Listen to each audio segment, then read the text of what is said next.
박민수님 맞으세요? 네네. 네. 다이어트 관련해서 상담 위해서 오신 건가요? 네, 맞습니다.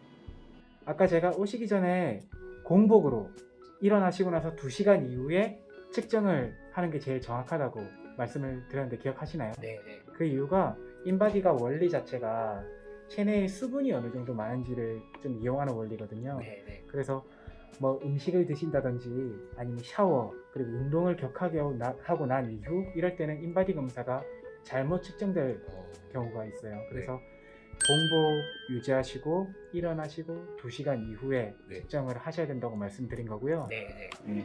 한번 볼까요? 네. 인바디 검사를 먼저 하고 오라고 말씀드린 이유가 체중 자체에 굉장히 많은 분들이 의식을 하시고 이 숫자 오르락내리락 하는 거에 굉장히 기분이 좌지우지가 되는데요. 사실 의학적으로 보면 이 체중 자체는 크게 의미가 없습니다. 오히려 허리 둘레가 의미가 있다고 생각하시면 되고요. 또 저희가 판단을 할 때 굉장히 참고를 많이 하는 게 BMI라는 수치입니다. 박민수님 체중이 86.3 그리고 신장이 171cm 이거를 근거로 해서 나온 게 BMI고요. BMI가 29.5 지금 보이시나요? 네네. 네. 보통 저희가 이 BMI가 25 이상일 때 비만이라고 판단을 하고요. 30 이상일 때 중등도 비만. 이때부터는 저 같은 경우에는 약물 치료를 조금 병행하도록 권유를 드리고요. 네. BMI가 40 이상일 경우에는 수술적 치료도 한번 고려해 보시도록 말씀을 드립니다. 그리고 저희가 중요하게 봐야 될 것은 이 골격근량입니다. 네네.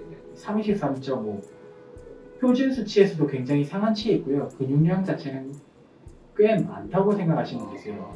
다만 오른 다리 쪽이 좀 더 근육량이 많은 걸로 봐서 조금 근육량이 편중되어 있고요. 네. 하체에 비해서 상체가 조금 발달하신 체형인 것 같아요. 네네. 박민수님은 29.5이기 때문에 사실 약물 치료를 병행해도 크게 문제가 되지 않을 상태이긴 한데요. 네. 일단 다이어트를 본격적으로 해보신 적이 있으세요? 한 2번 정도 해본 것 같아요. 네, 성공을 하셨나요? 아니요, 거의 못했고 한두 달, 2-3달 이 정도 하다가 실패했었던 것 같아요. 그때 몇 킬로 정도 빼셨었어요? 4kg 그 정도 뺐었던 것 같아요. 유지는 못하셨고. 예, 맞습니다.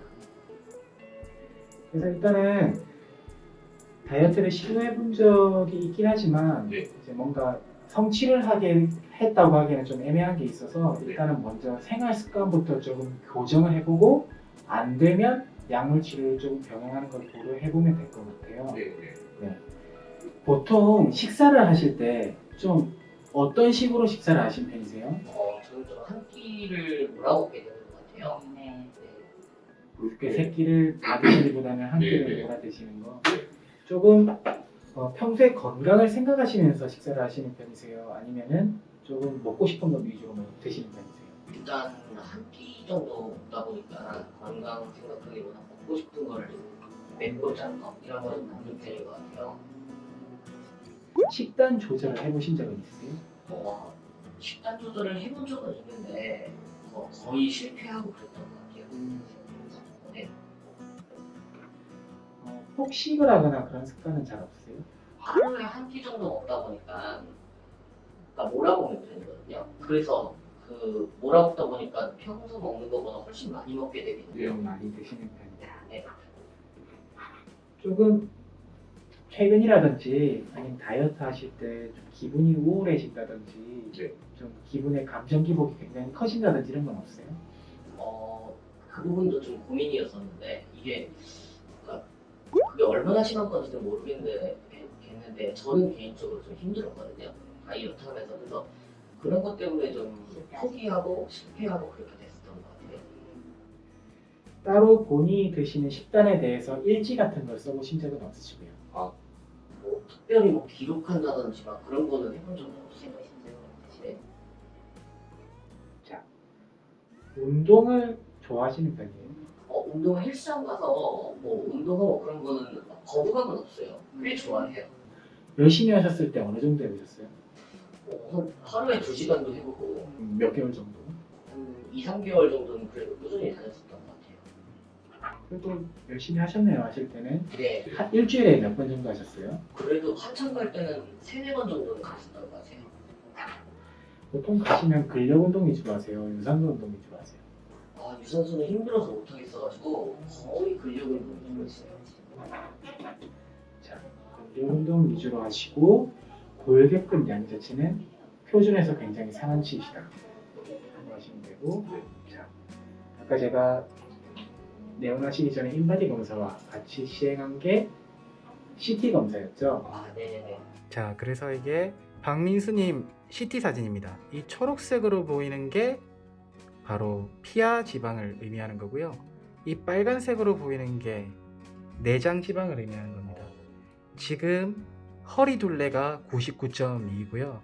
보통 남자분들 같은 경우에는 90이 넘었을 때 비만이라고 얘기를 하고 있는 거고, 이 내장 지방과 피하 지방의 비율이 0.733이라고 되어 있는 거 보이세요? 네네. 이게 0.4 이상일 때 피하 지방에 비해서 내장 지방이 많다고 생각하시면 되세요. 내장 지방이 많다. 그 말은 좀 더 다이어트 지방을 빼는 데는 유리하지만 만약에 빼지 않을 경우에 피하 지방이 많은 경우보다 건강을 더 위협할 수 있다. 그래서 지금 박민수님 같은 경우에는 건강을 위해서도 다이어트를 하셔야 될 상황이세요. 네.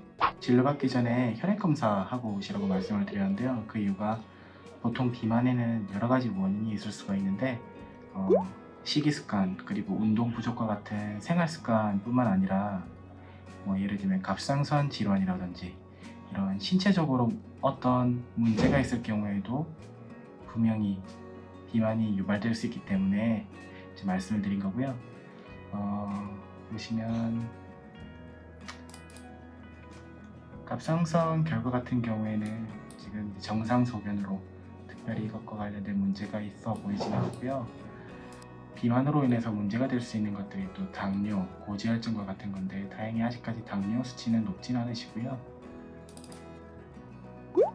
이제 여기 보면 콜레스테롤 수치, 이게 저희가 고지혈증을 보는 수치들인데 보시다시피 콜레스테롤 수치도 높고 중성지방 수치도 높습니다. 이 중성지방 수치가 높고 또 여기 보이는 간 수치 같은 것들이 높음을 저희가 확인할 수 있는데요. 이런 것들을 통해서 지금 간 쪽에도 조금 문제가 있을 수 있다고 판단할 수 있는 거죠. 이제 평소에 술을 드시거나 아니면 술을 드시지 않는 경우에도 지방간 같은 것들이 유발이 될 수 있습니다. 그래서 초음파 검사를 해봤더니 이렇게 지방간 소견도 보이고요. 그래서 아까 CT 설명드릴 때 말씀드렸던 것처럼 지금은 미용 목적보다는 정말로 박민수님 건강을 위해서 다이어트가 필요한 시점입니다. 자, 지금부터 지금까지 한 검사 그리고 저랑 같이 얘기하면서 앞으로 어떻게 다이어트를 해 나가야 될지에 대해서 좀 말씀을 드릴게요. 일단 식사를 조절하시는 게 편하실 것 같아요. 아니면 운동을 좀 더 열심히 하시는 게 편하실 것 같아요. 저는 식사는 힘들더라고요.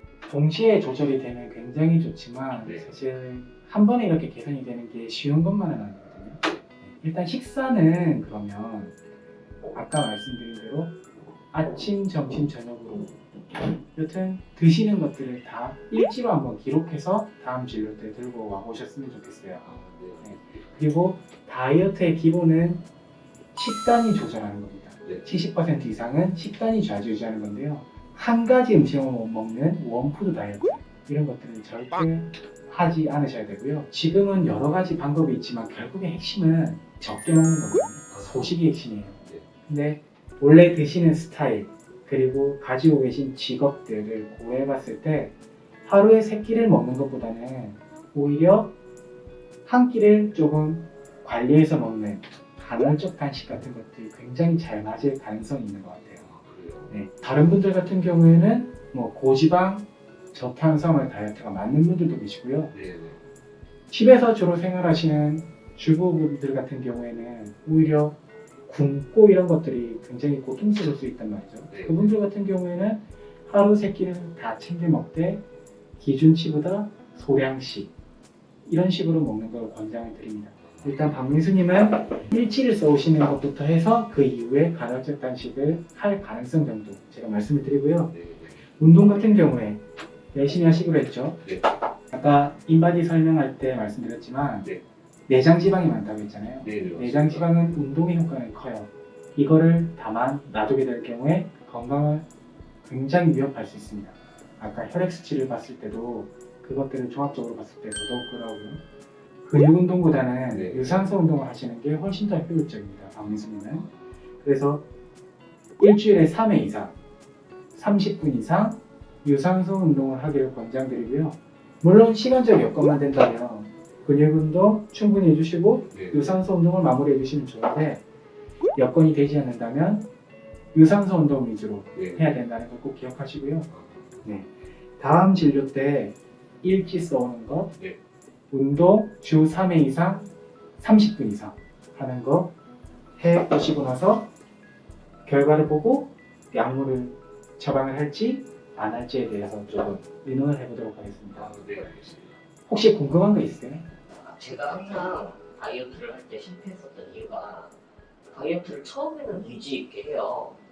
많이 이제 다짐을 하고 그러면서 근데 2, 3주 정도 지나면 2주 정도 지나면은 내가 이거 왜 해야 되지 하면서 많은 생각이 들면서 좀 우울해지고 기분도 좀 다운되는 것 같고 그런 생각이 들거든요. 그래서 항상 실패를 했었던 것 같아요.